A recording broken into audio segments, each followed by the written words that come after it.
Estás escuchando Laboratorio de Juegos, tu podcast sobre la creación de juegos de mesa con Pablo Garayzar y Adrián Alba.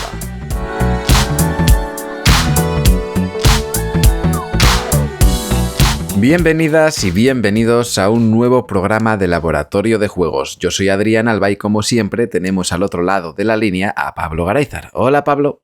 Hola, ¿qué hay? En el programa de hoy seguimos con esta serie de los 20 tips, 20 consejos, 20 datos que tienen que ser casi impepinables para cualquier persona, en las que damos consejos o puntos de vista a tener en cuenta a la hora de crear nuestros juegos de mesa. Os recordamos que esta es la segunda parte de este programa, por así decirlo. La primera parte ya la tenéis en el canal y en esa primera parte tocamos los 10 primeros puntos de esta lista y ahora vamos a tocar los 10 últimos. Bueno, lo hemos llamado los principios del diseño. Es como le llama el canal original que creó esta especie de lista. El canal se llama Quakalop, se puede encontrar en YouTube y tiene de colaboración a Travis Chance, del que ya hablamos en el programa anterior. Nosotros, por refrescar un poco, nosotros hemos cogido esta lista y la hemos modificado, o sea, hemos cogido los puntos que iban ellos diciendo y los hemos adaptado a lo que pensamos realmente cada uno de nosotros, más o menos algo así como podemos pensar en este laboratorio. No todas las cosas que decimos son exactamente lo que han dicho ellos, hay cosas en las que coincidiremos, otras no, así que si queréis más puntos de vista o mejor dicho, ver desde otro ángulo estos 20 puntos que estamos resaltando aquí, pues os invito a que paséis a ver el vídeo original en el canal Quakalope. Se escribe así, Quack, como si fuera un pato, y Lope, pues sí. Y Lope, pues no sé, como de Vega. Alopecia, pero sin la A y la CIA. Decíamos el otro día, cuando grabamos la anterior lista, o la primera parte de la lista, que también eran puntos de debate, es decir, puntos que pueden ser más controvertidos o puntos de reflexión. No, o sea, están formulados con un formato tipo consejo o casi orden, mandato, sí. pero realmente no los entendemos así, ¿no? Sino que, bueno, puede ser como, piensa sobre esto, porque muy probablemente tengas que darle alguna vuelta a cada uno de estos puntos, ¿no? Entonces, exacto, me parece una buena checklist para revisar. Oye, ¿has pensado en estos 20 cosillas antes de seguir con el desarrollo de tu juego o durante el desarrollo de tu juego? Y bueno, pues puede venir bastante bien. Por supuesto, creo que no es una lista exhaustiva, o sea, en eso creo que Adrián y yo coincidimos, que bueno, hay que pensar más cosas, pero viene muy bien tenerlas recogidas en un listado. Ya sabemos que las personas somos muy fans de estos listados porque nos ayudan a poner un poco de orden en el conjunto de cosas que tenemos que tener en cuenta, que muchas veces son súper diversas, ¿no? Entonces, los 10 mejores no sé qué, las 10 cosas que no tienes que olvidarte para tal, ese tipo de cosas nos suelen gustar mucho. La tercera te sorprenderá, también suele haber algo de clickbait ahí. pero en este caso, pues no hemos usado ninguno de esos trucos viles, pero sí que tomamos como idea el hacer un listado porque es mucho más fácil luego repasarlo rápido, ¿no? Y bueno, pues como hemos dicho antes, no es una lista exhaustiva y tampoco es la lista que nos encanta, sino que es una lista de referencia que nos sirve para hablar. Sí, no, además que a mí me parece que es una lista muy buena para reflexionar sobre el juego que estés haciendo durante el diseño o después. O sea, te atascas, ¿no? Imagínate, estás en un diseño, te has atascado con ese diseño. Bueno, vente a esta lista, mírate los puntos de la lista, no hace falta que indagues en ellos y a lo mejor esos puntos ya te están dando soluciones. Algo muy importante. Pues bueno, vamos a empezar con el primer punto de esta segunda parte. Sería el punto número 11. Este punto se llama Destruye tus amores. Bueno, tus amores, vamos a hablar a tus amores refiriéndonos a nuestros juegos, porque nos hemos enamorado de nuestros juegos y bueno, hay que destruir este amor que tenemos hacia ellos o directamente destruir el juego en sí mismo.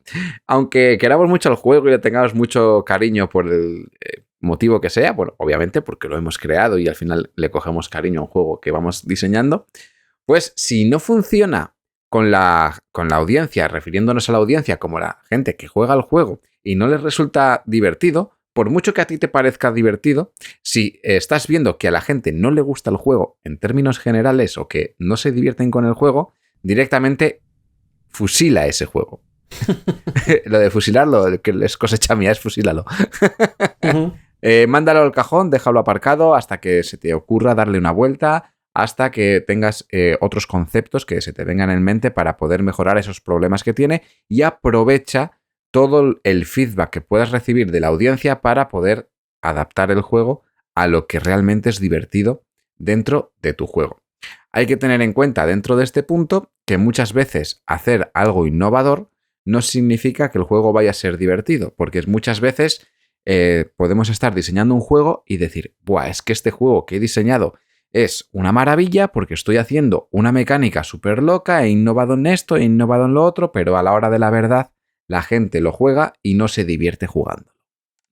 Bueno, pues hay que saber cuándo mandar al cajón estos juegos, y a lo mejor el día de mañana pues se le pueden dar una vuelta para darles una nueva vida.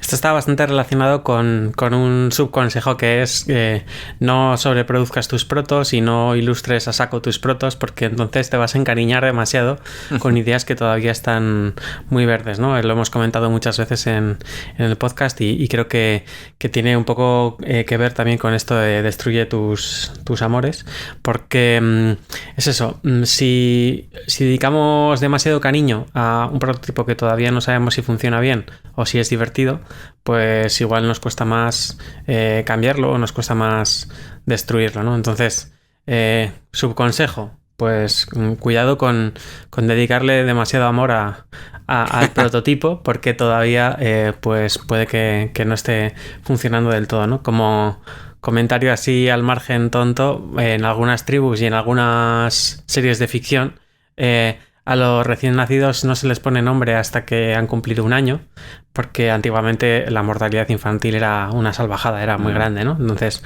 bueno, era como no te encariñes todavía de este bebé porque estamos viviendo tiempos difíciles y hasta que no parezca que va a salir adelante, pues no le ponemos nombre, ¿no? Y con los protos pasa un poco parecido. Es menos salvaje, claro, pero sí que es verdad que hasta que no tengamos algo que veamos que hay juego, que es divertido, pues quizá no deberíamos ir más allá en el desarrollo de pues el arte o yo qué sé, pensar en la producción, cosas así, ¿no? Digamos que este punto se puede llamar destruye tus amores y no te encariñes. O al revés, no te encariñes y destruye tus amores. Sí, no te encariñes hasta el punto de que puedas ser capaz de destruir tus amores. Eso es. Bueno, puestos a destruir, quizá el siguiente punto tiene mucho que ver porque dice que rompamos el juego hasta llegar a las submecánicas. Esta es un poco la idea de desmenuzar el componente mecánico de tu juego hasta la última consecuencia, seguir un enfoque divide y vencerás para ver cuáles son cada uno de los elementos que engranan entre sí para hacer la mecánica principal o las diferentes submecánicas que pueda haber por ahí. Uh-huh. Y ver también si efectivamente cada mecánica o submecánica funciona de manera aislada y cómo influyen unas mecánicas en otras, ¿no? Porque hay veces que decimos, bueno, es que el juego parece que funciona, pero en algunos momentos se atasca o hay algo que no termino de identificar, pero que no termina de cuajar, ¿no? Y entonces es quizá porque falta análisis, falta ver, bueno, pues que tengo 3 mecánicas principales, parece que todas funcionan bien por separado, están bien diseñadas, están bien balanceadas, están bien dimensionadas, no son muy complejas, está todo bien, pero resulta que una de esas mecánicas influye negativamente en el desarrollo de otra mecánica. Y hay una interacción, en este caso negativa, entre esas mecánicas, y eso muchas veces no lo vemos hasta que no desmenuzamos bien el componente mecánico de nuestro juego y vemos pues ¿qué relaciones hay entre las diferentes mecánicas? Puede haber relaciones de precedencia, una cosa tiene que pasar antes que la otra para que funcione. Puede haber influencias de retroalimentaciones negativas, cuanto más uso esta mecánica, más estoy perjudicando que pueda usar esta otra. Entonces, bueno, ese tipo de influencias que hay entre las diferentes mecánicas son importantes que las tengamos claras, más que nada porque cuando vayamos a hacer algún cambio, que no sea un poco al tuntún, de decir, bueno, pues es que en lugar de 3 acciones voy a poner 4 porque parece que 3 son pocas. Y dice, no, es que ese no es el problema. Con 3 ibas bien. Lo que pasa es que 3 son pocas cuando esta otra mecánica ha hecho que 3 no te valgan para llegar hasta la otra punta del tablero, o porque te ha arrinconado, yo qué sé, la lava de un volcán y entonces necesitas más acciones, ¿vale? Porque estás en una situación un poco más tensa, ¿no? Entonces quizás sea que esa otra mecánica que va desplegando toda esa lava por el tablero, pues igual es demasiado agresiva. Y por supuesto que con 3 acciones no llegas, pero claro, igual dices, pues voy a poner 4. Y entonces 4 hace que el juego sea súper fácil, porque cuando sí, no está la lava, haces absolutamente todo y igual empieza a salir la lava y ya has terminado. Aquí podemos hablar de nuevo con de los diagramas de influencia, que ya lo hablamos en el programa anterior, para determinar qué mecánicas están unidas, qué mecánicas están desligadas a otras y si realmente interaccionan bien entre ellas, aunque no estén unidas, claro. Sí, y aquí también lo ligamos con el punto anterior, de decir, bueno, o sea, si tú tienes 4 mecánicas y las 4 te encantan, pero hay una que está, dicho mal y pronto, jodiendo la marrana, pues igual tiene que salir. Por mucho que te encante, por mucho que te haga mucha ilusión hacer un juego con esa mecánica, si las otras 3 funcionan como un reloj suizo y esta otra te está generando mucho caos, pues gracias a este diagrama la identificas.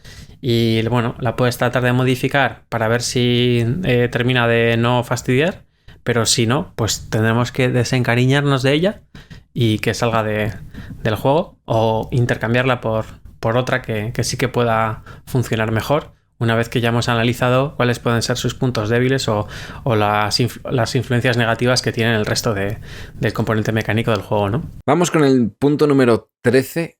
Reconoce tu objetivo y reconoce los tipos de jugadores. Aquí es reconocer para quién va dirigido el juego y qué es lo que pretendes hacer con dicho juego, ¿no? Es muy importante cuando diseñas un juego saber a quién te estás dirigiendo a la hora de diseñarlo. Imagínate que estás haciendo un Dungeon Crawler, un juego de mazmorras, y dices, bueno, esto es para público infantil. Bueno, pues a lo mejor tienes que analizar las mecánicas y tu público objetivo no es el adecuado. Perdón. Esto pasa mucho cuando intentamos, sobre todo, innovar con mezclar estilos de juego, ¿no? A veces intentamos hacer un juego estilo Ameritrash, temático, con unas mecánicas que en vez de ser azarosas y de que te evoquen quizás momentos épicos y narrativos dentro de la partida, lo quieras mezclar con mecánicas que son quizás más mecánicas en sí mismas, o sea, mecánicas en como si funcionamiento de engranaje, ¿no? Funcionamiento de esto se hace de forma ABC, en el que podemos contar cosas como mecánicas que pueden ser parecidas a las de un euro o mecánicas que pueden encontrarse en juegos de cartas, pues aquí nos podemos encontrar con conflictos de saber a quién va dirigido este juego. Porque en un principio podemos tener pensado que queremos hacer un juego.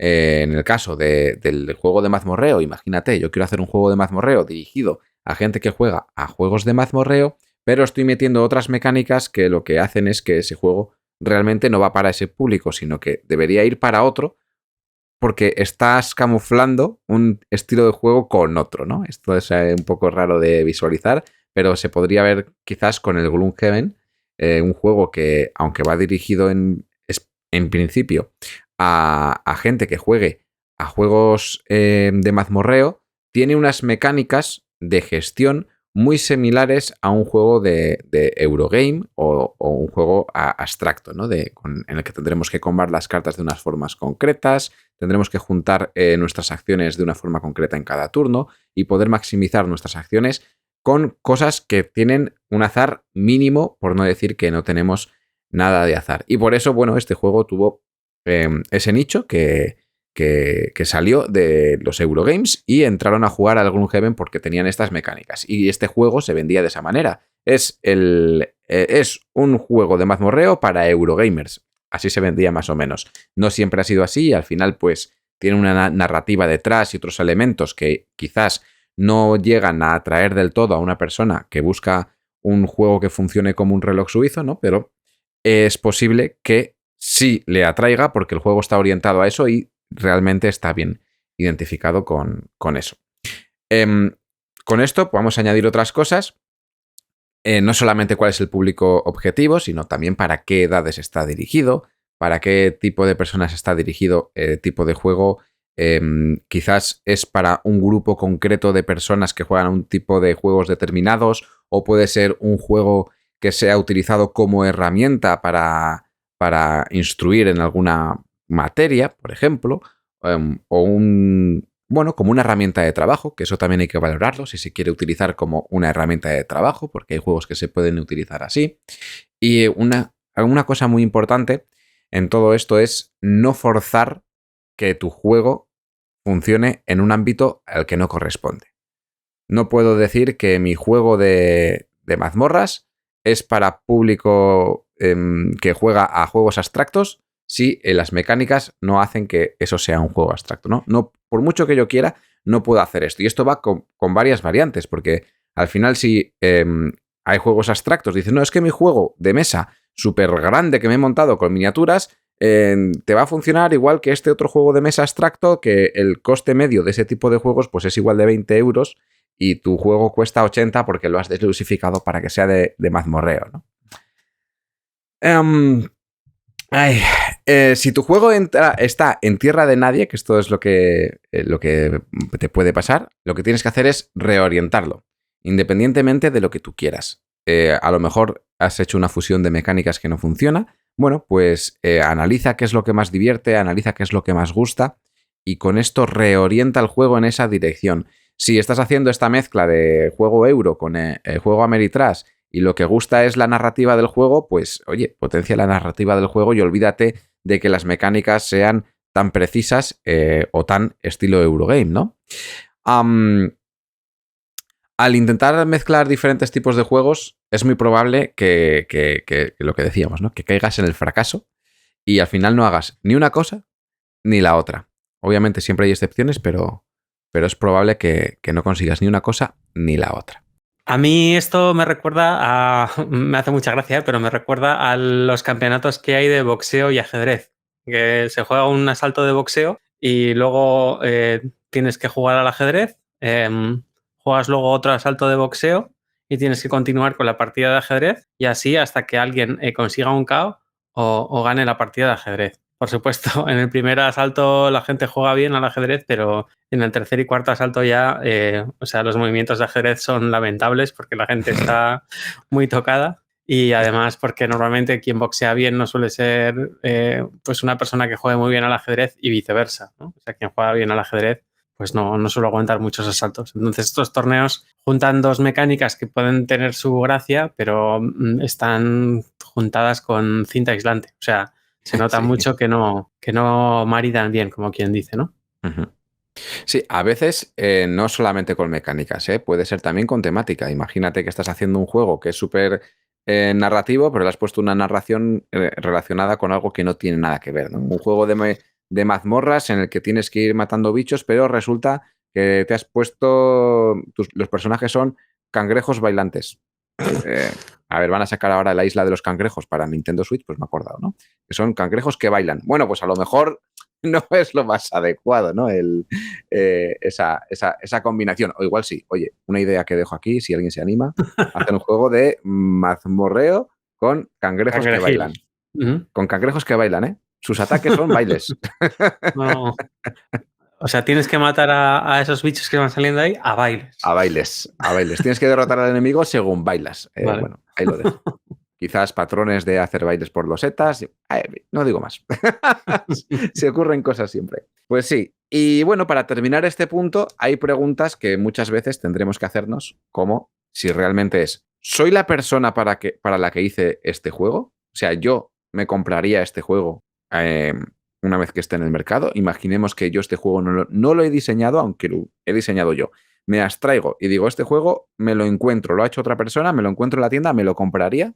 Esa es una pregunta muy interesante. Y otra pregunta muy interesante es, una vez que he diseñado este juego, ¿resulta que este juego solamente va dirigido a mí? Porque puede pasar que tú hagas un juego porque te gusta a ti, quizás a ti y al grupo de gente con el que juegas, pero ya está fuera de tu ámbito, no tiene sentido, porque a lo mejor ese juego está sesgado por momentos que has vivido con otras personas, por cosas que han ido pasando en tu vida concretamente y que no tienen nada que ver con la del resto, y entonces hay matices que no se van a entender porque tienen estos sesgos. Sí, totalmente. Bueno, aquí realmente también se liga con el siguiente punto, que es haz los deberes para que te des cuenta de qué más juegos hay alrededor de tu juego, ¿no? Y quizá esta hiperespecialización que comentaba Adrián, pues está debida a que no tenemos mucha cultura de ese determinado tipo de juegos y no nos hemos dado cuenta de que, bueno, ya ha habido antecedentes. Ha habido gente que ha hecho juegos en la misma línea o para el mismo mercado potencial y que no los conocemos, ¿no? Entonces, una recomendación muy clara es revisar en la BGG o en cualquier otro sitio donde encontremos un listado amplio de juegos, a ver qué otros juegos o qué es lo que se ha hecho alrededor de las mecánicas, las temáticas, incluso la estética de nuestro juego, más que nada para que no pensemos que estamos inventando la pólvora o descubriendo Europa, ¿no? O sea, Sí. que a veces que no lo conozcamos no significa que el juego no exista o que incluso no haya tenido un éxito bastante grande en otros países. Hay veces que dices, no, es que este juego pues igual sí existe, pero lo conocerán 4 gatos. Y bueno, lo conocen 4 gatos aquí, pero igual, yo qué sé, en Alemania ha sido un boom y ha sido un juego súper conocido durante un montón de años, ¿no? Entonces, innovar solo a nivel temático y fusilar una mecánica pues no es una innovación como tal y quizá lo que tendríamos que hacer es eso, es analizar más juegos, conocer más juegos, jugar a más juegos para poder buscar o para poder conocer mejor cuáles son esas áreas que todavía no se han explorado y que, bueno, pues pueden dar pie a esas innovaciones, ¿no? Porque casi siempre jugamos con las dos palancas, ¿no? Vamos a intentar hacer un juego que no esté publicado ya, o sea, no vamos a reinventar la rueda y además esa innovación tiene que ser mejor que lo que hay o diferente que lo que hay, pero mantener la diversión, ¿no? Es decir, innovar por innovar, pues no sirve de nada en el caso de los juegos si no estamos consiguiendo que sea divertido, ¿no? Entonces, súper importante conocer qué es lo que se ha hecho antes, muchas veces porque hay igual algunas decisiones de diseño que nos pueden interesar y las podemos aprovechar para nuestro juego, pero ojo con clonar juegos que ya existen. Ha habido algunos casos de mala fe y hay otros casos de desconocimiento, de puro desconocimiento, pero bueno, en general hacer los deberes es súper buen consejo y no solamente a nivel mecánico, sino también a nivel temático. Cuidado con aventurarnos a decir, me encanta, se me acaba de ocurrir porque he hecho un viaje de una semana a Egipto, voy a hacer un juego de Egipto. Ojo, porque muy probablemente en un viaje de una semana de Egipto no tienes ni idea de lo que ha pasado en Egipto. Ni hace 4 o 5 mil años, ni ahora, ni nada por el estilo, ¿vale? Entonces, cuidado con meter la pata a nivel temático con los juegos, porque puede ser peor el remedio que la enfermedad. O sea, puede ser peor meter un tema que puede atraer a cierto público y cuando llegue el público que sabe de ese tema, darse cuenta de que quien no sabe eres tú, ¿vale? Entonces, la sensación es bastante lamentable. A mí, por ejemplo, para poner una anécdota, me interesaba mucho hacer juegos, bueno, ya sabéis que mi locura es hacer juegos que tengan que ver con la informática y tal, y decía, pues qué chulo, porque el binario se parece mucho al código genético, entonces voy a hacer un juego de genética y lo mezclo con, pues yo qué sé, una programación de genes, que luego hago no sé qué cosas y tal. Y me puse a investigar y dije, vale, sí, lo de colegio más o menos me lo sé, adenina, guanina, no sé qué tal, ACGT, no sé qué tal, las bases, los puentes de hidrógeno, vale, más o menos me acuerdo de cómo funciona, que si el ARN, el ADN, el uracilo y no sé qué. Pero luego me puse a mirar con más detalle y había un mundo mucho más grande, es decir, todos los grupos de 3 bases, todos los codones estos que luego hay que decodificar para generar los ácidos nucleicos y no sé qué, no valen todas las combinaciones, algunos sirven para unas cosas y otros para otras, algunos se pueden usar en unos sitios y otros en otras, entonces digo, joder, no es solamente una codificación de 4 letras y ya está, y podemos hacer un juego con eso, no, porque vamos a generar un montón de situaciones que serían imposibles en el mundo real. Es como si dices, nada, pues con 5 letras voy a hacer un juego de palabras, porque miro en el diccionario y con estas 5 letras hay bastantes palabras. Puedo sacar 25 o 30 palabras. Vale, estupendo.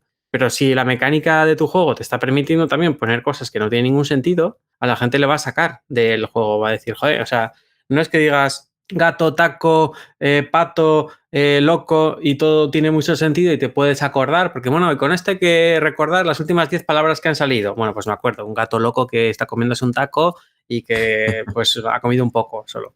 Vale. Pero si de repente son sílabas juntadas sin más que no tienen ningún sentido, pues la gracia del juego ya cambia, porque igual pues o no sirven las palabras como distractoras o no sirven para acordarte mejor o lo que sea, ¿no? Entonces, en la temática de la genética me pasaba un poco eso. Cuando me intenté acercar, dije, ostras, esto es bastante más complejo de lo que pensaba y no me veo con suficientes conocimientos sobre el tema como para no cagarla.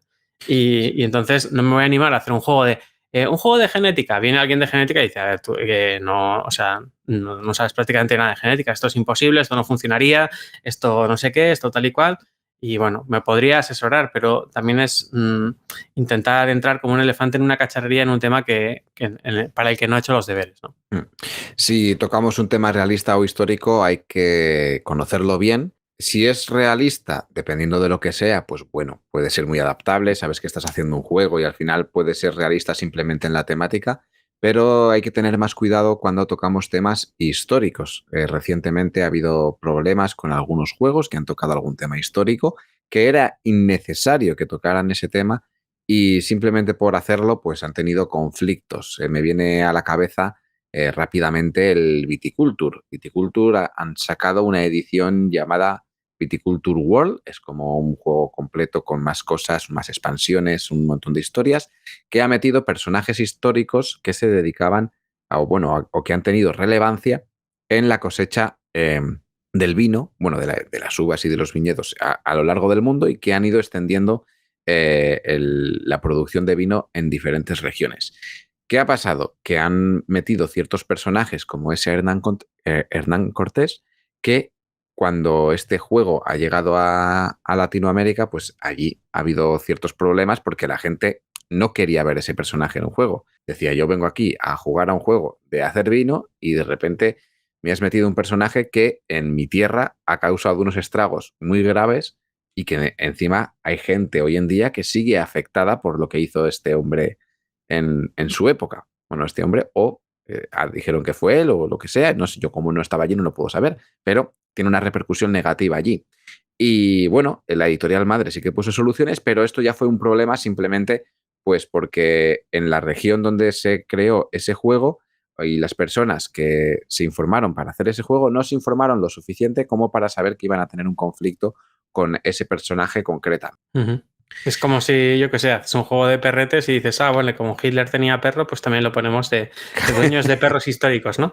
Claro. Este caso ya no sería no hacer los deberes, sino no tener 2 dedos de frente, pero en otros casos muchas veces hay intentos bien intencionados de acercarse a un tema y resulta que luego dices, a ver, ojo, que Hernán Cortés, sí, vale, en algunos sitios lo ponen como una persona súper notable y súper tal, pero escarbas un poquito y dices que bueno, se bajó un montón de población indígena y es bastante normal que por allí pues no caiga tan bien, ¿no? Yo el otro día veía un juego donde se alababan figuras históricas femeninas, Her Story o algo así se llamaba, Ujú. Y dije, joder, qué guay. Y estaban ahí pues las clásicas, ¿no? Hay muchas mujeres Sí. como muy notables. Y entre todas ellas, de repente vi a Teresa de Calcuta. Y digo, joder, pues Teresa de Calcuta, si te informas un poquito mejor, además de montar un montón de hospicios y no sé qué tal, era muy contraria a los cuidados paliativos, al uso de anestesia, les dejaba gritando y pues en sus últimos estertores muertos de sufrimiento a toda la gente que tenía en sus hospicios.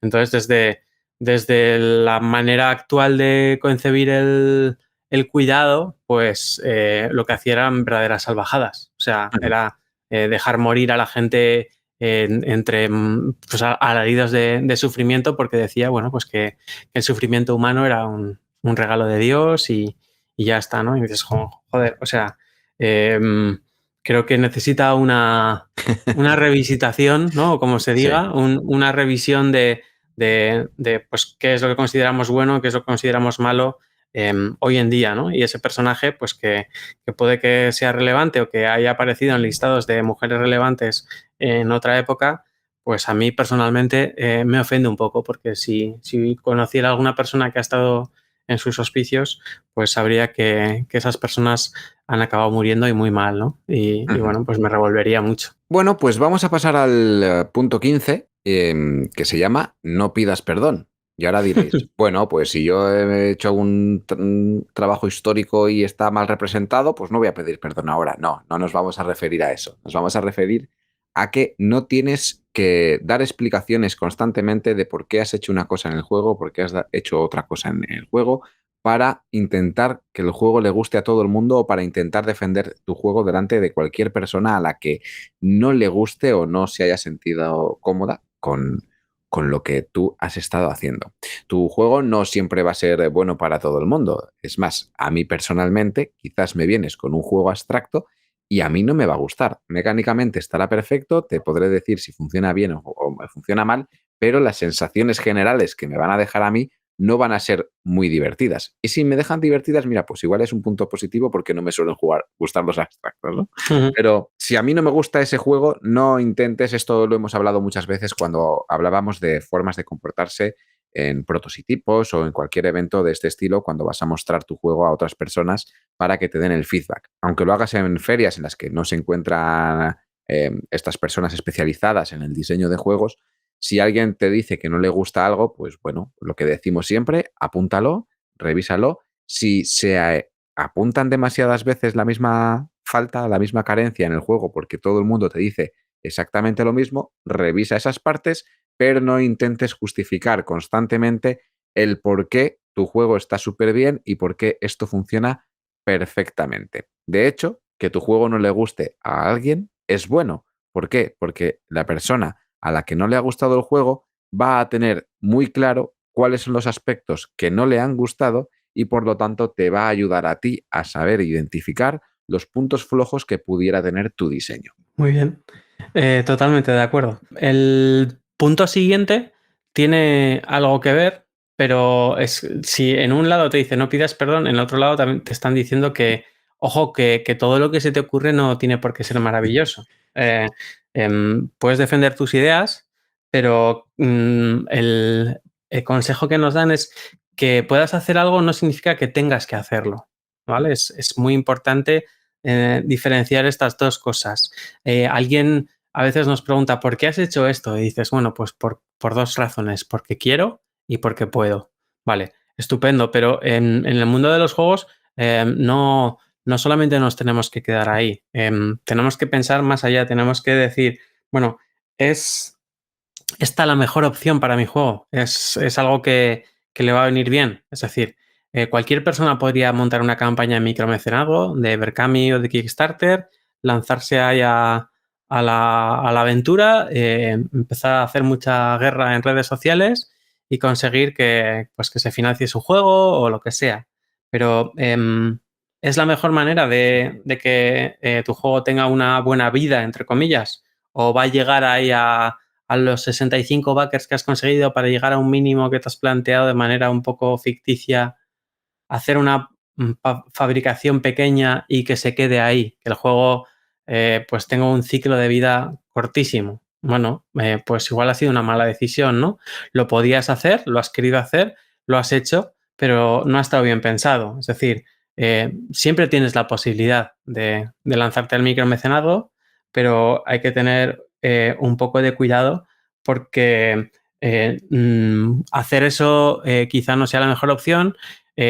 Quizá eso suele ocurrir muchas veces cuando todavía no hemos publicado ningún juego y tenemos el ansia de ponernos la etiqueta, la pegatina de, bueno, soy autor o autora, ¿no? Y ya tengo juegos publicados y tengo juegos que la gente ha podido conocer. Vale, sí, enhorabuena, pero igual tu primer juego es imposible de conseguir porque se hicieron poquísimas copias porque lanzaste una campaña de micromecenazgo en el momento que todavía no era el correcto y, bueno, pues conseguiste poco dinero, se fabricaron muy pocas copias y el juego se ha quedado pues en vía muerta, ¿no? O Entonces, no salió adelante directamente. también, o sea, hay que tener mucho cuidado con eso,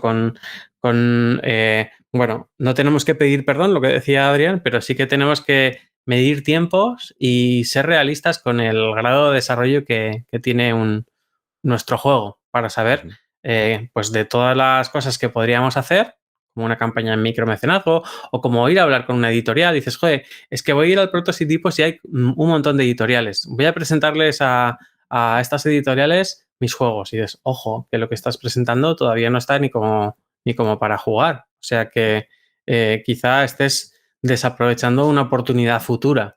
Claro Ujú. que una editorial puede que quiera concertar una cita para hablar sobre tu juego porque se lo has podido vender muy bien o has elegido muy bien la temática y dice, hombre, pues un juego de esta temática me interesa saber cómo va.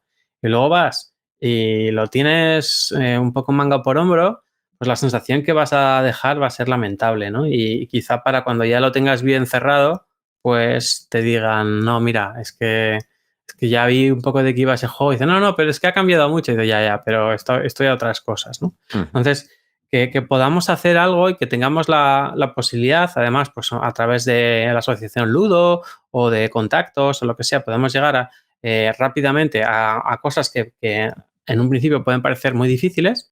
Bueno, está muy bien, pero hay que medir si es el momento, tanto en tiempo como en grado de desarrollo del proyecto que estamos presentando. Con esto queremos decir que puedas hacer algo no significa que debas hacerlo, que así es como se Ujú. titula, de hecho, el punto del que estamos hablando.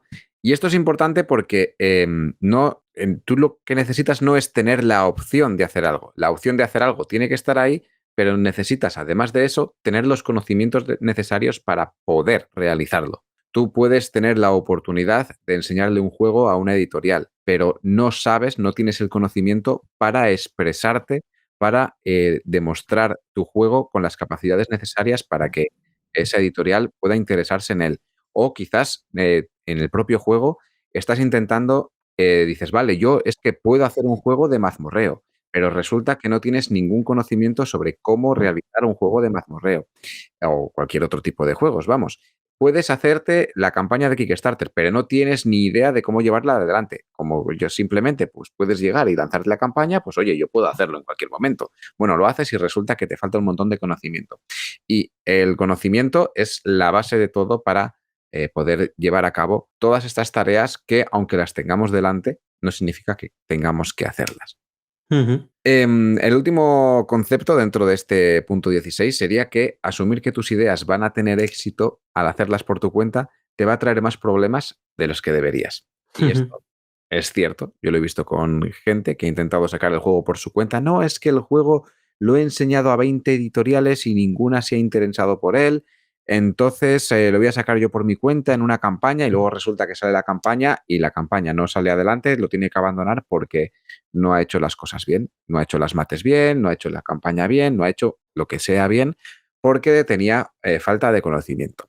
No quiere decir que no tengamos que hacer estas cosas sin tener conocimiento, porque a veces sí que puedes hacer ciertas cosas de estas para adquirir conocimiento de cosas que no sabes. Pero hay muchos lugares donde puedes acceder, muchos canales de YouTube, blogs, libros, podcasts como este, en los que puedes informarte, puedes adquirir esos conocimientos que a lo mejor no tienes y que te van a ayudar a hacer que esa opción sea viable, que antes era una opción, pero ahora con los conocimientos haces que sea viable. Vamos con el punto 17 llamado Conoce tus debilidades. Ya veis que todos los puntos van más o menos relacionados. Aquí todos tienen correlación y conocer tus debilidades quiere decir que si tú no sabes una cosa concreta, obviamente tienes que ser consciente de que no sabes hacer eso. Yo no sé hacer juegos abstractos porque requieren unas matemáticas de las que yo no soy capaz de entender perfectamente. Bueno, pues entonces tú tienes que saber que tienes esa poca capacidad de poder hacer ciertas cosas y bueno, a la hora de trabajar con tu juego tienes que ser consciente de ello. Estas debilidades hay que conocerlas incluso relacionando con el punto anterior, incluso cuando vamos a mostrar el juego a una editorial, por ejemplo. Tienes que saber tu nivel de exposición, tienes que saber si eres capaz de presentar el juego, tienes que saber si el juego, en qué punto se encuentra el juego, tienes que saber ciertas cosas y si tú sabes que hay cosas del juego que no funcionan correctamente, tienes que ser consciente de ellas incluso para eso, ¿no? Para mostrar ese juego al editor, que a veces tendrás que decirle ciertos conceptos y otras veces no, pero sabiendo los puntos buenos y los puntos malos, es más fácil poder entenderse con el resto de las personas en el mundo en general, con todo. Otra cosa muy importante, y esto es para mí de lo más importante, es no te avergüences de no tener ciertos conocimientos. Lo que suele pasar por lo general es que la gente no le gusta quedar como que no saben algo delante de otras personas, ¿no? Estamos, por ejemplo, en Protos y Tipos, estamos en una mesa, Pablo, yo y otras 2 personas jugando, y resulta que yo estoy presentando un juego sobre lo que sea, a priori mismamente, pero bueno, pues tiene unas mecánicas y unas cosas que yo considero que están correctas, pero de repente alguien me dice, oye, pues para hacer esto que quieres hacer, existe esto otro, luego tienes un libro que te explica no sé qué, y esa persona me explica un montón de conocimientos que tiene ella, que me pueden valer a mí, pero yo no lo sé. Y entonces te pregunta, ¿entonces sabes sobre esto, sabes sobre lo otro? Tal. Bueno, si yo no lo sé, pues obviamente voy a decir, pues no lo sé, y voy a ser humilde y voy a decir, mira, lo apunto todo, lo voy a aprender, ¿no? Pero muchas veces lo que pasa es como, sí, yo eso lo sé, porque claro, son cosas que igual pueden parecer obvias y bueno, pues echas como que sí, lo sé, y al final te vas a quedar, si lo juntamos con un punto del que hablamos en el programa anterior, pues bueno, pues aparte vas a quedar mal en persona con el resto de personas porque van a ver que no tienes ni idea y estás haciendo como que sí sabes, ¿no? Entonces, nunca te avergüences de no tener un conocimiento porque aprender es el día a día. No saber algo es bueno. ¿Por qué? Porque puedes aprenderlo. Es que hay que verlo con ese punto de vista siempre, con Sí, todo. yo suelo decir muchas veces en clase que no hay preguntas tontas, sino que hay tontos con preguntas, ¿no?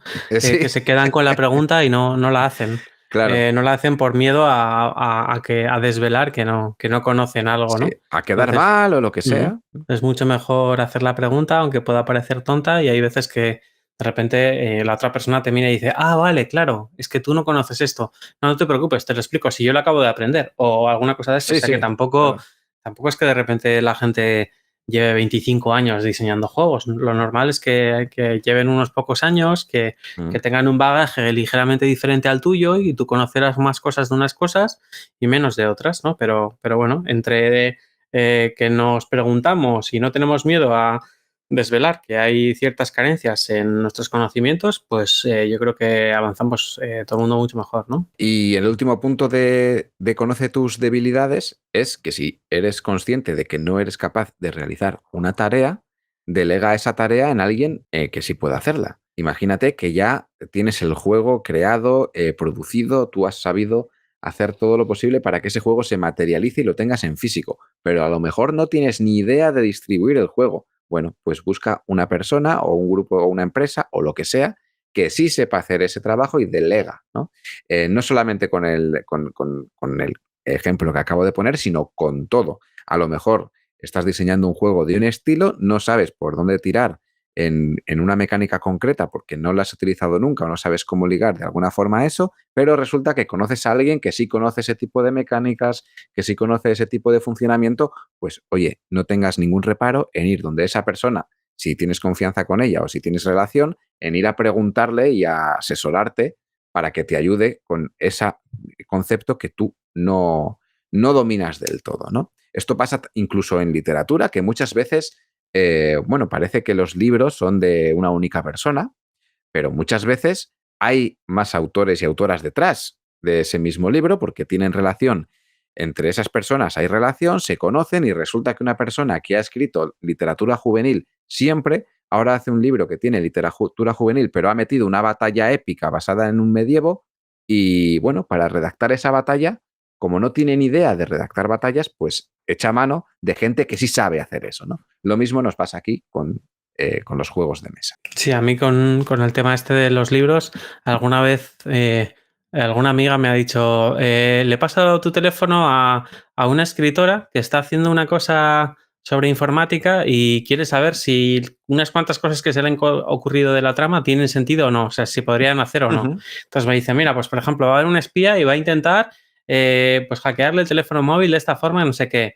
Y le puedes decir, hombre, justo de esa forma me parece muy flipado. O sea, igual los servicios secretos lo pueden hacer, pero una persona así, pues igual lo que podría hacer es esto otro, que parece así como muy sofisticado, pero tecnológicamente es mucho más fácil y tal y cual, ¿no? Entonces, de repente mete esas 3 o 4 detalles técnicos en su novela y, joder, funciona muchísimo mejor. No es que yo le haya ayudado a escribir la novela, pero sí que le he ayudado a hacer esos deberes que a ella igual le costaría muchísimo porque dice, joder, yo me voy a meter aquí a mirar cómo se hackean teléfonos móviles, lo único que quiero es meter en mi trama un hackeo de teléfono móvil, ¿no? Y ya está, ¿no? Entonces, eso pasa también a nivel temático, como comentábamos antes, de lo de hacer los deberes. Bueno, pues igual los deberes es básicamente tener el teléfono de la persona que sabe de ese tema y que te corrija o lo que sea. También está mucho la figura de ahora empieza a hablarse en Stone Major Games, por ejemplo, hablan mucho de la persona que asesora culturalmente, ¿no? Es decir, como, bueno, pues gente que tiene más cultura o que conoce más sobre la cultura de lo que quieres hacer, pues la cultura del vino, la cultura de los tapices, la cultura de no sé qué. Bueno, pues contratas por unas horas a una persona que sabe un montón de vino y te puede decir, no, mira, aquí tienes unos fallitos básicos que se pueden corregir muy fácil y ya está, ¿no? Y con eso, pues conocemos nuestras limitaciones, conocemos nuestras debilidades y las solucionamos contratando a gente. O sin contratarla porque ya tienes el contacto por lo que sea, que tampoco hace falta Sí, siempre... sí, sí. Bueno, puedes tirar de colegas o puedes Sí, tirar eso es, que de... puedes tener gente que conoces y a lo mejor pues tampoco te hace falta tanto. Un día por ti, otro día por mí, eso también puede Eso es. pasar. Y bueno, y esto pasa mucho en protos y tipos y de forma súper altruista. Muchas veces, ¿cuántas veces has jugado a un juego que te han mostrado alguna mecánica, un planteamiento muy bueno del juego, pero de repente hay un par de matices que dices, oye, esto no funciona, pero resulta que tienes esta otra herramienta que si la utilizas y resulta que ahí surge, ¿no? Lo que, bueno, no conocía esa herramienta, ahora la conoce, la puede aplicar y resulta que tu aportación le ha ayudado, pues es exactamente lo mismo. Pero que no hay que tener miedo a buscar opiniones externas, ayuda externa en ningún momento, ya sea pagada, ya sea altruista, pero hay cosas que obviamente tienes que pagarlas porque si no tienes el conocimiento, pues oye, hay negocios que viven de tener ese conocimiento, ¿eh? O sea que, hay que llevarlo adelante. Vale, paradójicamente el siguiente punto parece que es lo contrario, porque habla sobre que no hablemos antes de tiempo sobre nuestros proyectos. Esto es más neuromandanga, ¿eh? También hay que Sí. decirlo. Esto es más, no hables de tus proyectos, pero con nadie. No materialices cosas.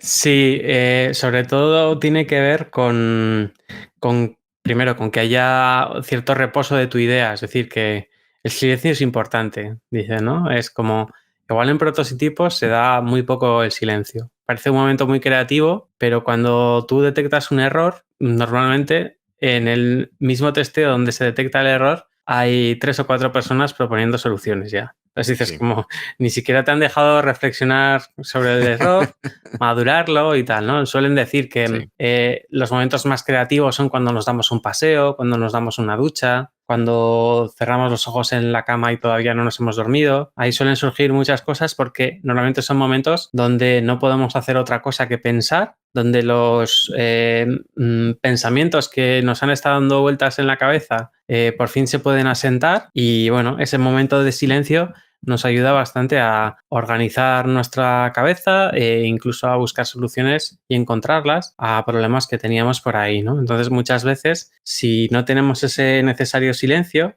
si estamos constantemente hablando de nuestro juego a todo el mundo, pues luego eso va a hacer que haya un montón de opiniones sobre nuestro juego y sobre todo pues, gente bien intencionada que nos va a intentar aconsejar, que nos va a intentar pues sugerir cosas y tal. Entonces, muchas veces a la gente le pasa que está constantemente haciendo cambios en su juego y probando a cambiar cositas y venga, vamos a probar una partida cambiando esto que ha dicho no sé quién, venga, ahora la siguiente cambiando esto otro que ha dicho no sé cuál. Y al final, en ningún momento tu juego se reposa, es como si lo estás constantemente agitando y no hay tiempo para que el juego repose, ¿no? Entonces es importante que haya ciertos momentos de silencio, de decir, bueno, de reflexión más bien, ¿no? Y luego también muchas veces, pues aquí sí que también es neuromandanga, hay gente que dice, tú lo que tienes que hacer es hablar mucho de tu juego para tenerlo siempre en la cabeza o para que la gente sepa que estás trabajando en él y entonces tú te fuerzas a ti mismo a continuar.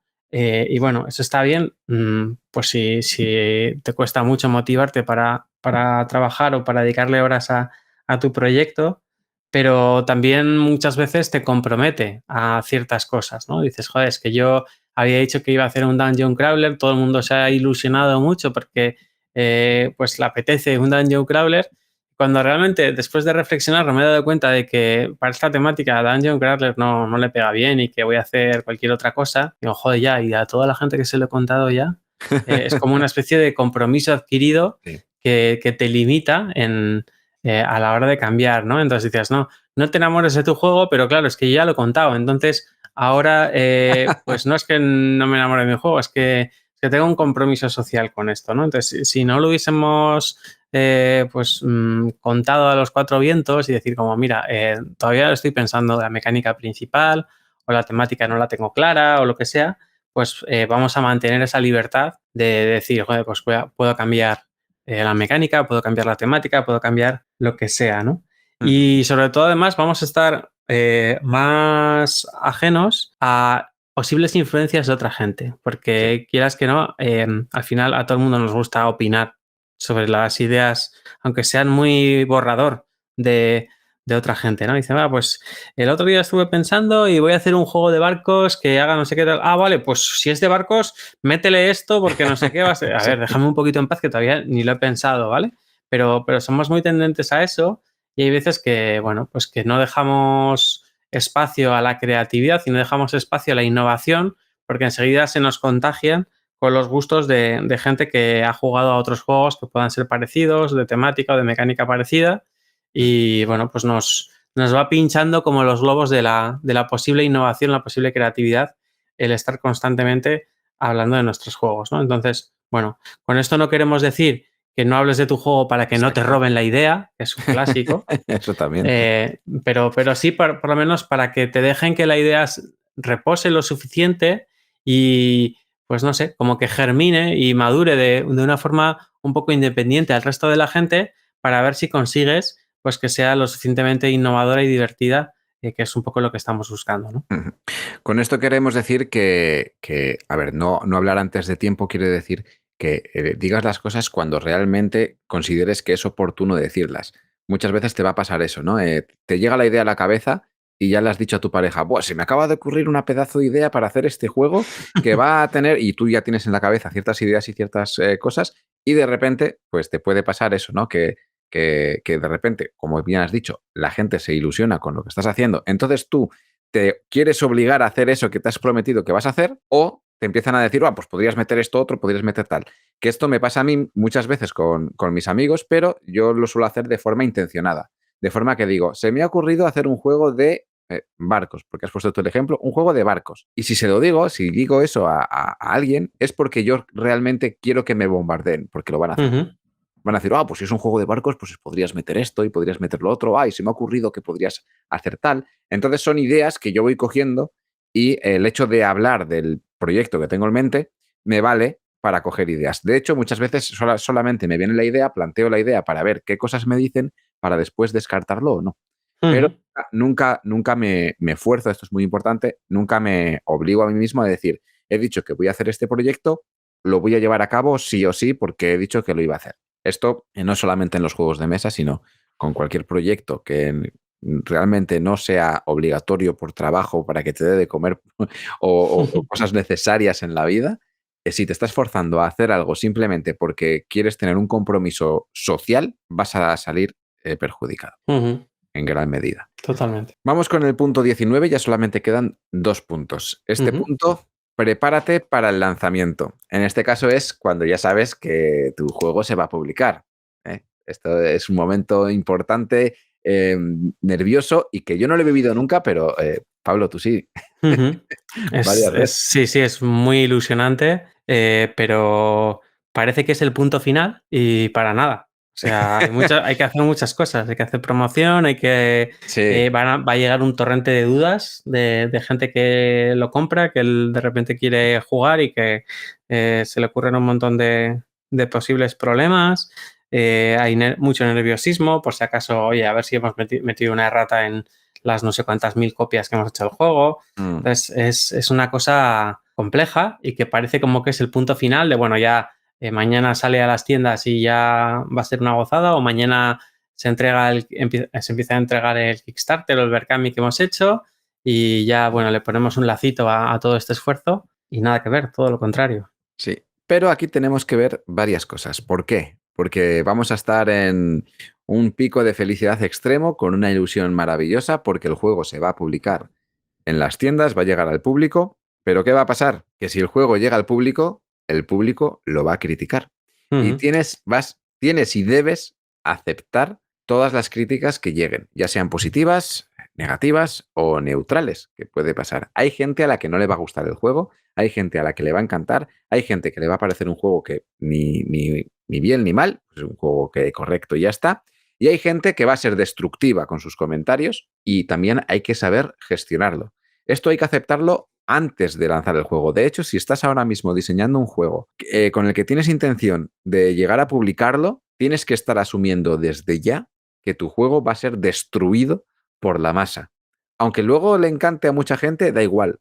Hay siempre personas que van a destruir tu juego. Y va a pasar una cosa muy, muy curiosa, que cuanto más éxito tenga el juego, más crítica te va a llegar. Así que hay que estar bien preparados para ese momento. Igual tienes suerte y luego es todo maravilla, pero no, seguramente no. No suele ser. Normalmente es lo que dices. Cuanta más gente accede al juego, pues más pegas le ven. Sí, Si hay un porcentaje mínimo de gente que no le gusta el juego, pues yo que sé, el 10% de la gente que juega no le gusta, es un porcentaje de éxito muy bueno, del 90%, pero claro, el 10% de 100 personas pues son solamente 10, pero de 100.000 pues es una cifra ya mm, respetable, que va a estar dándote la brasa en redes sociales, por correo, por un montón de sí. canales y que puede generar mucha fricción. Por otro lado, en este vídeo del que hemos hablado ya varias veces, en el que hemos basado este programa, dicen una frase que dice, tienes que aceptar en lo que se va a convertir tu producto.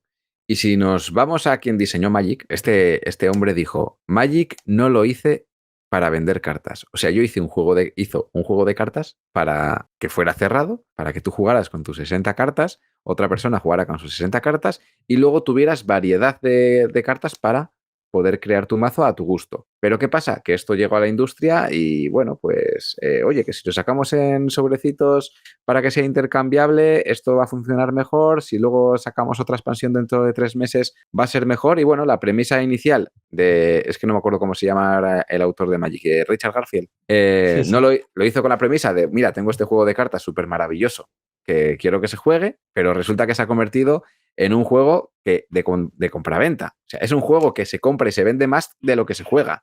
Por las cartas coleccionables, por las cartas exclusivas, por las cartas foil. Y bueno, él aceptó, llegó un momento que aceptó que dice, vale, mi juego no es solamente para que se juega, la gente lo disfruta.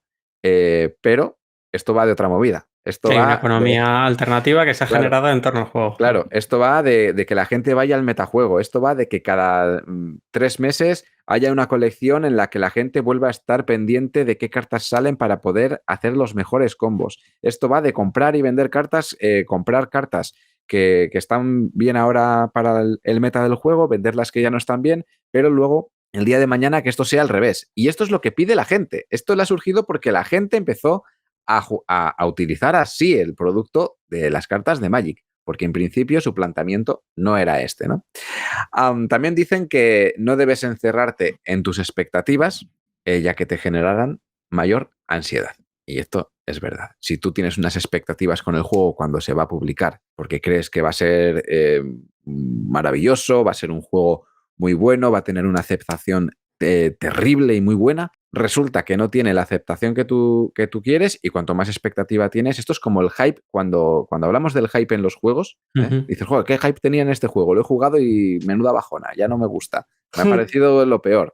No, la cosa es que tú ibas con una expectación muy alta, creías que iba a ser un juego que iba a llegar hasta un nivel X y resulta que se ha quedado más bajo de ese nivel, por lo tanto te decepciona. Lo mismo te va a pasar a ti aquí. Voy a publicar el juego, va a ser un juego maravilloso que mogollón de gente lo va a jugar, le va a encantar a un montón de personas, pero resulta que tengo críticas negativas. Bueno, pues si tu expectativa era muy, muy alta de que a todo el mundo le iba a gustar, ¿sabes? Pues cada crítica negativa te va a minar cada vez más. Sin embargo, si eres consciente de que el juego va a llegar al mercado, tiene un público, si eres consciente de todo lo que hemos hablado antes, sabes para qué público va dirigido, ese público lo acepta bien, otro público que no es del ámbito no lo acepta también, sabes que vas a tener esas críticas positivas por un lado, negativas por el otro, pues entonces no te vas a sentir como que te están atacando constantemente, ¿no? Y lo vas a llevar mucho mejor y esa ansiedad se va a disminuir. Totalmente. Bueno, y llegamos ya al último punto de la lista, que dice así: todos los juegos necesitan una ayuda de juego. Esto tiene mucho que ver con la accesibilidad de nuestro juego, que la centran bastante en lo que puede ser el manual, pero no tiene por qué ser solamente el manual. Hemos hablado en el podcast otras veces también de la ergonomía de nuestro juego, es decir, que las cartas sean cómodas, que sean legibles, que haya coherencia en los símbolos, que los símbolos sean fáciles de identificar y de definir cuál es cada cual. El tema de los colores también. Hay gente que tiene problemas en la percepción del color. El tema de las ideas complejas. Hay juegos que tienen manuales pictoadaptados, por ejemplo. El tema de, bueno, disonancias o discapacidades que pueda haber a nivel cognitivo, a nivel sensorial, a nivel cultural. También hay veces que asumimos una cultura como la normal y luego de repente vamos a otros sitios y no funciona así, ¿no? Se me ocurre un ejemplo extremo de esto es, bueno, pues que la mayoría de la gente en la cultura occidental tiene el arco visual, que es como primero se ve lo que está arriba a la izquierda, luego arriba a la derecha, luego abajo a la izquierda y luego abajo a la derecha, ¿no? Ese es como el orden normal. Bueno, pues hay otras culturas que tienen otro orden, pues bien porque escriben de derecha a izquierda, o bien porque escriben de arriba a abajo, o cosas así, y que bueno, que tú de repente dices, no, es que he aprovechado esto que es culturalmente aceptado, que este es el orden, para que la gente lo entienda. Y dices, bueno, ojo, porque lo que tú estás suponiendo que es una ayuda en este contexto, pues igual en un contexto más mundial puede generar cierta confusión, ¿no? Me acuerdo que nuestro profesor de usabilidad en la universidad nos decía, en algunas culturas árabes se reía mucho con los manuales de las lavadoras porque parecía que era una máquina que te ensuciaba la ropa. Le veían ahí el manual picto adaptado y como lo leían al revés, era como claro, metías ropa limpia en la lavadora y salía sucia, ¿no? Y dices como, pues esto ¿por qué es? Bueno, pues porque igual unas flechitas indicando cuál es el sentido de la lectura, pues podrían haber ayudado, ¿no? Porque alguien que lo redactó pensó que era obvio que se leía de izquierda a derecha y bueno, pues de hecho en otras culturas, incluso en otros lenguajes, pues se lee de otra forma, ¿no? Entonces, que el juego tenga una llegada amable, un aterrizaje amable en las personas que están jugando, que no sea súper complicado, que no sea súper difícil de empezar a jugar, que el manual sea legible y que sea entendible. Porque muchas veces dices, joder, he entendido todas las palabras que dicen en este párrafo, pero no sé exactamente si lo he entendido del todo, qué es lo que tengo que hacer, ¿no? Entonces, aquí, bueno, pues ya hemos hablado largo y tendido de los manuales. Yo ya he dicho muchas veces que tengo experiencias negativas y positivas en este tema. Prometo que voy a mejorar en una siguiente versión el manual de Moon, pero por ejemplo el manual de Novel Run pues considero que está bastante bien escrito y bueno, ha habido una progresión, una mejoría, ¿no? En ese sentido, tengo muy en cuenta esto, es decir, el juego va a llegar a personas que quizás no conozcan la mecánica principal y hay que explicarla lo suficientemente bien como para que pues no haya pues dificultades grandes, ¿no? Entonces, no solamente tenemos que testear nuestros juegos, sino que también tenemos que testear nuestros manuales. Y aquí necesitamos a gente que no haya jugado al juego, porque cuando le dejamos para leer a alguien un manual, pero ya ha jugado al juego, va a sobreentender un montón de cosas Va a que leer en quien no diagonal. eso es, que quien no ha jugado al juego va a chocarse de bruces con la realidad, que es que no sabe jugar, ¿vale? Y que el manual no le está ayudando, ¿vale? Entonces, esas lecturas en frío, esas lecturas de gente que no lo ha leído, esos testeos directamente a ciegas, es decir, te dejo la caja incluso precintada y vive la experiencia entera y luego me la cuentas y yo no te voy a comentar nada, no te voy a hacer ningún tipo de ayuda para que podamos valorar si efectivamente con lo que hay en la caja el juego es accesible y estamos dando las suficientes ayudas a quienes van a jugar para que puedan tener una experiencia buena, ¿no? Una experiencia divertida y una experiencia que no sea un horror hasta que aprendes a jugar, ¿no? Entonces, sobre todo, gentes ajenas al propio proceso de diseño, gente que no haya jugado y gente, bueno, pues que pueda ser parecida a tu público objetivo. Aquí hablábamos, en los juegos infantiles tienen que tener un manual que sea legible por la persona que tiene esa edad. Pues no, pero para el resto de casos, sí. Es decir, si tú quieres hacer un juego, pues un filler para gente que normalmente no tiene mucho conocimiento de juegos de mesa, pues no puedes llenar el manual de tecnicismos, pues hablando de draft, de tracks, de puntuación, de no sé qué, cosas así, porque muy probablemente la gente diga, no sé qué es una mecánica de draft.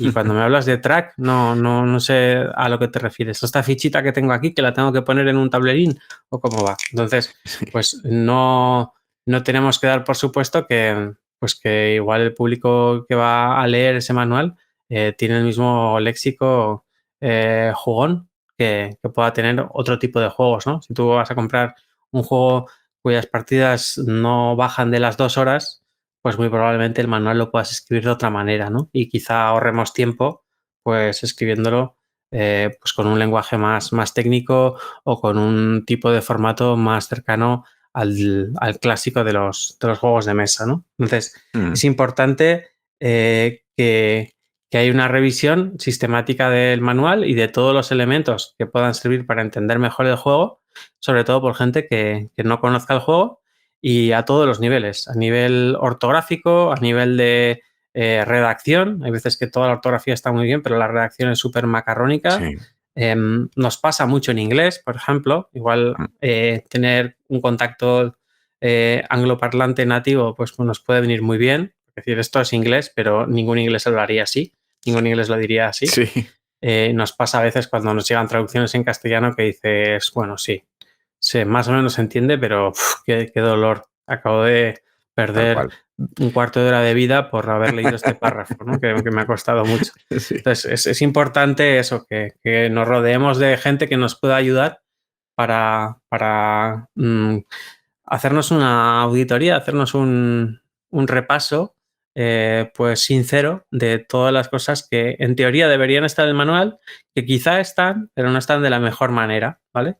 Y ahí también tenemos que ser suficientemente humildes para aceptar esas correcciones, porque casi siempre la primera reacción que nos sale es, no, joder, si eso se entiende perfectamente, o sea, aquí yo lo que quería decir, dice, no, yo no te estoy preguntando lo que querías decir, yo te digo lo que he entendido yo con lo que has escrito, ¿vale? Y luego tú haces lo que quieras. Lo que tú querías decir, pues ya lo tenemos claro. O sea, porque yo ya sé jugar y porque tú sabes jugar porque has creado el juego.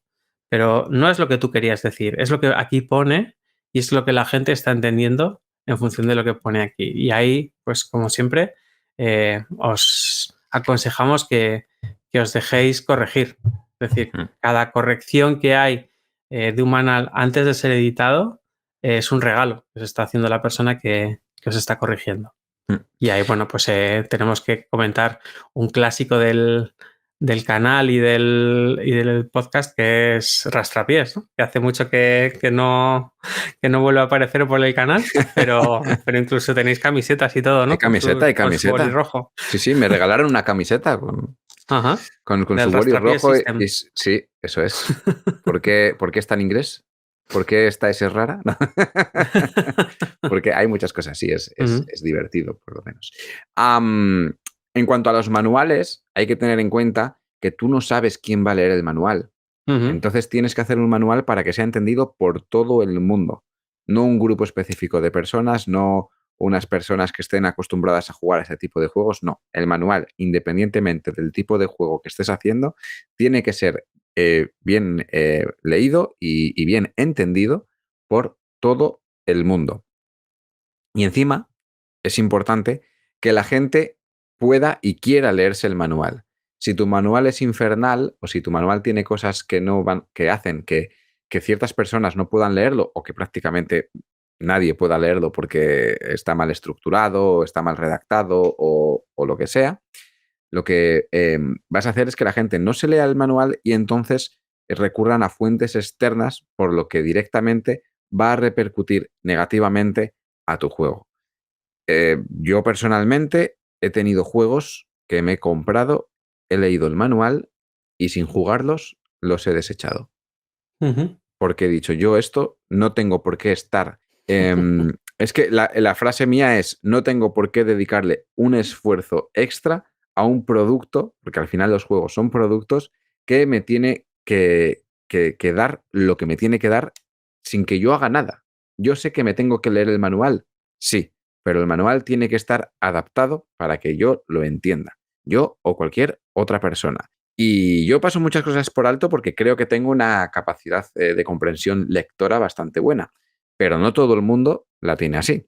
En mi entorno conozco mucha gente que una misma frase, con ciertas palabras, no conoce los matices de ciertas palabras e interpreta de forma muy diferente esa misma frase. Y es gente que no considero que sea inferior a mí intelectualmente, ¿no? Lo considero que son incluso más inteligentes que yo y tienen problemas con entender ciertos conceptos. Y conceptos que yo entiendo seguramente porque llevo leyendo manuales de juegos de mesa una eternidad y al final asocio ciertas cosas que en ese texto pues no se entienden como debieran.